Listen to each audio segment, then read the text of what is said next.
Magandang umaga! Kumusta po? Narito po ulit ang update natin para sa lagay ng ating panahon.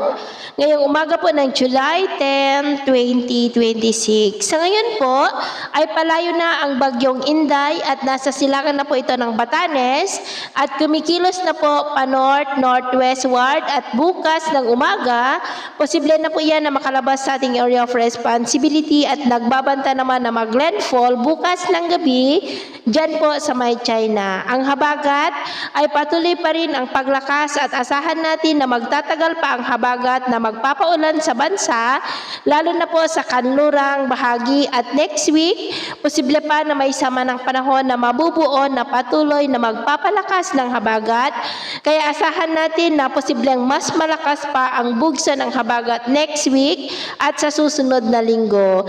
At sa atin naman po ang long range forecast, maliban po sa bagyo nating binabantayan ngayon ay posible pa na may mga sama ng panahon na mabubuo sa paligid ng ating bansa sa susunod na mga araw pero wala pa naman pong nakikita na tatawid po dito sa ating kalupaan. At sa lagay ng ating panahon ngayong madaling araw ay may mga pag-uulan at bugso ng hangin sa may Batanes at Babuyan Islands dulot ng bagyo at dahil naman sa habagat ay may mga isolated rains sa coastal areas ng Ilocos Region, coastal areas ng Central Luzon, ilang bahagi ng Cavite, Batangas, Occidental Mindoro, Romblon, Palawan, Aklan, Antique, Negros, Masbate, Legazpi, Sorsogon, Leyte, Northern Samar, Sulu Archipelago, at Zamboanga Peninsula. At mamaya ay sisikat naman ang araw sa malaking bahagi ng bansa, lalo sa silangan, pero may chance sa muli ng cloudy skies with isolated rains, dulot ng habagat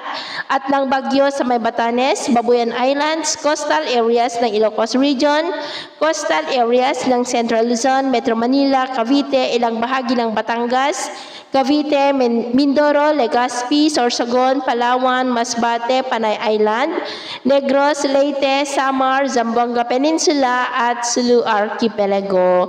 At mamayang hapon po, mas maraming lugar ulit ang makakaranas ng mas maulap na kalangitan with isolated rains sa may Batanes, Ilocos Region, Quirino, Central Luzon, Metro Manila, Calabarzon, Mimaropa, Camarines Sur, Legazpi, Sorsogon, Masbate, Kabisayaan at Mindanao. Kaya mag-ingat po tayo sa mga banta pa rin ng mga pagbaha at pagguho ng lupa. At sa atin naman po mga baybayin, maalon po ngayon sa mga baybayin ng Extreme Northern Luzon, Cagayan Seaboard at silangang baybayin ng ating bansa, ganun din sa kanlurang baybayin ng Palawan na ang mga alon po ay posibleng aabot hanggang sa 2 to 5.5 meters height. Kaya hanggat maaari po ay iwasan na muna natin ang papalaot dyan sa mga may kulay pula para po mas makaiwas sa mga sakunang pangkaragatan.